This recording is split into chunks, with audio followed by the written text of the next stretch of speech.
friends, welcome to FoODIES. ഇന്ന് നമ്മൾ നുറുക്ക് ഗോതമ്പം കൊണ്ട് ഉപ്പുമാവാണ് ഉണ്ടാക്കുന്നത്.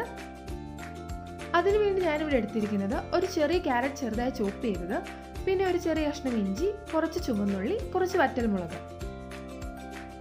ഇതാണ് നമ്മുടെ മെയിൻ ഐറ്റം നുറുക്ക് ഗോതമ്പ്. ഇത് ഞാൻ അരമണിക്കൂർ വെള്ളത്തിൽ കുതിർത്ത് വെച്ചതാണ്. ഇനി നമുക്ക് കുക്കറിൽ വേവിച്ചെടുക്കാം. അതിനുവേണ്ടി കുക്കറിൽ ഇതിട്ട് ഇതിൻ്റെ മുകളിൽ നെകയ്ക്ക് വെള്ളം ഒഴിച്ച് ആവശ്യത്തിന് ഉപ്പും ചേർത്ത് നമുക്ക് വേവിച്ചെടുക്കാം. നമ്മുടെ കുക്കറിൽ വെച്ച് നുറുക്ക് ഗോതമ്പ് വെന്ത് കിട്ടിയിട്ടുണ്ട്. ഒത്തിരി കുഴഞ്ഞു പോകരുത്. ഈ പരുവത്തിൽ നമുക്ക് എടുക്കാം. നമ്മുടെ സാധനങ്ങളെല്ലാം റെഡി ആയിട്ടുണ്ട്. ഇനി നമുക്ക് ഉപ്പുമാവ് ഉണ്ടാക്കാൻ തുടങ്ങാം.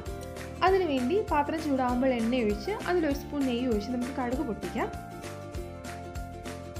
കടുക് പൊട്ടിക്കഴിയുമ്പോൾ ഇതിലേക്ക് നമ്മൾ അരിഞ്ഞു വെച്ചിരുന്ന ചുമന്നുള്ളിയും ഇഞ്ചിയും ചേർത്ത് കൊടുക്കാം. നന്നായി മൂപ്പിച്ചെടുക്കണം.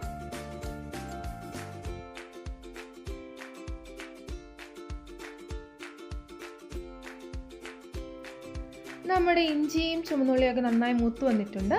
ഇതിലേക്ക് നമുക്ക് വറ്റൽമുളക് കീറിയിട്ട് കൊടുക്കാം. നന്നായി ഇളക്കിയ ശേഷം അതിൻ്റെ അകത്തേക്ക് നമ്മുടെ കറിവേപ്പില ഇട്ട് നന്നായി ഒന്നുകൂടെ മിക്സ് ചെയ്ത് ചോപ്പ് ചെയ്ത് വെച്ചിരിക്കുന്ന ക്യാരറ്റും ഇട്ട് കൊടുക്കാം. ക്യാരറ്റ് വേവാൻ ഒരു 1-2 മിനിറ്റ് നന്നായി ഒന്ന് ഇളക്കി കൊടുക്കാം. ഈ സമയത്ത് ക്യാരറ്റിന് ആവശ്യമായ ഉപ്പ് ഇട്ട് കൊടുക്കണം.